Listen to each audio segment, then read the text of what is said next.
Olá, pessoal. Meu nome é Divanira Leal, sou professora de ciências e hoje eu vou apresentar uma aula para vocês sobre forma, estrutura e movimento da Terra.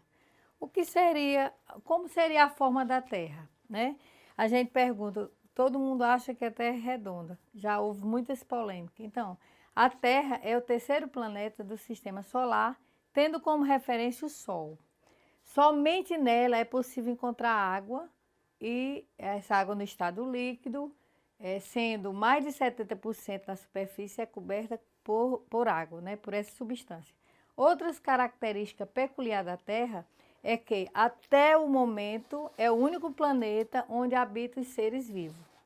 Durante muitos anos, a forma da Terra foi motivo de debate, de elaboração de teorias.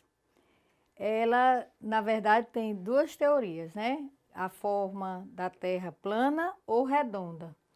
Com a utilização de instrumentos altamente avançados, como, por exemplo, satélites artificiais, as sondas espaciais, foi possível estabelecer que a Terra possuía cerca de 50 milhões de quilômetros quadrados.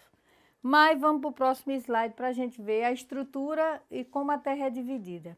Então, a Terra ela é dividida em a crosta terrestre, que a gente chama de litosfera, que é onde a gente pisa, o manto, o núcleo e os continentes situados sobre as placas tectônicas. Só que a gente vai ver agora os elementos que compõem as camadas. Então, a gente tem o núcleo, né? O núcleo ele é dividido em interno e externo. Temos o manto também, que tem um manto interno e externo. E tem a crosta terrestre, que é a litosfera. Então, esses elementos, eles são unificados, né? Formando a Terra como ela está, né? Então, a gente vai ver agora o próximo slide sobre o núcleo da Terra. Como é o núcleo da Terra? O núcleo é o centro da Terra. Ele possui cerca de 3.400 quilômetros de espessura e possui duas partes, como eu já falei antes no slide anterior, o núcleo interno e o núcleo externo. O interno é imerso, formado de cristais de ferro sólido, né, a parte dura do núcleo da Terra. E o núcleo interno tem a temperatura de 6.000 graus Celsius e está imerso no núcleo externo, quer dizer, está dentro do núcleo interno. E acredita-se que o núcleo interno ele gira no mesmo sentido ou um pouco mais rápido que o movimento da Terra, que a gente vai ver mais na frente. Então, a outra parte da Terra, o manto. O que é o manto, na verdade? É uma camada pastosa que envolve o núcleo, com cerca de 2.900 quilômetros de espessura. É pastoso, fervente e em constante movimento.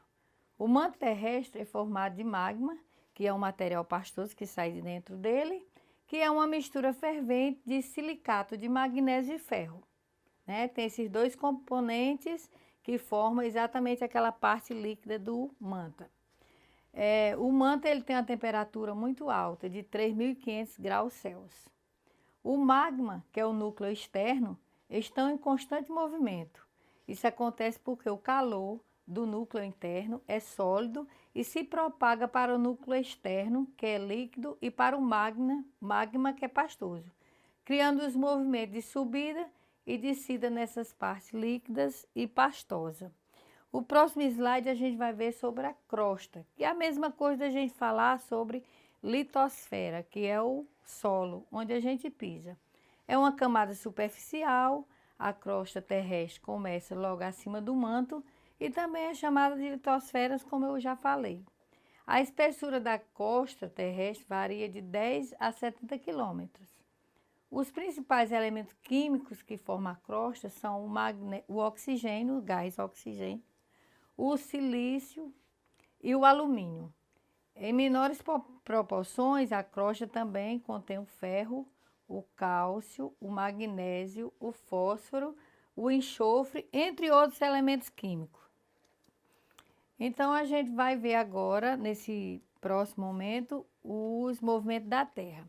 A Terra ela tem vários movimentos, mas os principais movimentos são translação e rotação. Vamos ver como é que funciona a rotação. é o movimento que a Terra realiza em torno de si mesmo, do próprio eixo, né?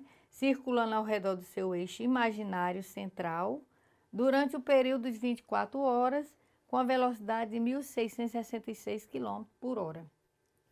A rotação, ela ocorre no sentido anti-horário, ou seja, de oeste para leste, o que faz que o movimento aparente do Sol seja de leste, nascente, e para o oeste, poente.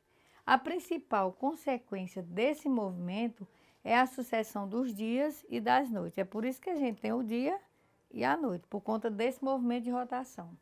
Um outro movimento que a gente tem da Terra muito importante é a translação, que é um movimento elíptico que a Terra executa ao redor do Sol, com a duração de 365 dias, 5 horas e 48 minutos, exceto o ano bissexto, que eu vou explicar mais na frente. O ano bissexto e também tem a velocidade de 107 km por hora, 107 mil. Quando a Terra termina uma volta completa em relação ao Sol, nós dizemos que passaram-se um ano. A principal consequência do movimento é a origem do ano, das estações do ano, que a gente conhece, que é outono, primavera, verão e inverno, que ocorre pelo fato do eixo do planeta apresentar uma inclinação de 23 graus e 27 minutos, ocasionando as estações do ano, que eu já falei, em relação ao hemisfério norte e sul. Então, a gente se pergunta, né? Eu pergunto a vocês, qual a relação entre a translação e o ano bissexto? Se a translação, ela interfere nos anos? Sim, com certeza ela interfere. Por quê? A translação, ela demora um ano, mas no ano bissexto, que ocorre de 2 em 2 anos, ela demora mais um dia. Então, de acordo com os fatos históricos, o povo do Egito, em 288 a.C., através de observação feita em relação ao calendário solar, resultou na criação do ano bissexto, onde são 366 dias, de 2 em 2 anos, como eu já falei. No mês de fevereiro aumenta um dia, resultando 29 dias, e não 28 dias, como ocorre no ano de 365 dias. Tem gente que completa ano no dia 28 de fevereiro, né? Mas aí tudo bem.